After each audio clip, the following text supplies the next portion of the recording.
Welcome to English in a minute यानी अंग्रेजी सिर्फ एक मिनट में।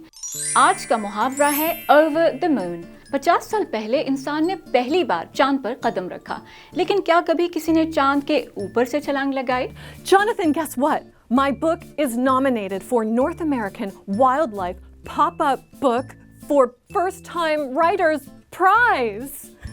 Oh, wow. You must be over the moon. I am, Jonathan. I could not be happier. What was the name of that prize again? Over the moon होने का मतलब है किसी बात या चीज के बारे में बहुत खुश होना। ये मुमकिन है कि इस मुहावरे का ताल्लुक 16वीं सदी में बच्चों की एक मशहूर नज़्म से हो, जिसके अल्फाज हैं Hey diddle diddle, the cat and the fiddle, the cow jumps over the moon। लेकिन ये समझ से बालातर है कि आखिर इस मुहावरे में चांद का खुशी से क्या मंतकी ताल्लुक है। और ये थी अंग्रेजी एक मिनट में।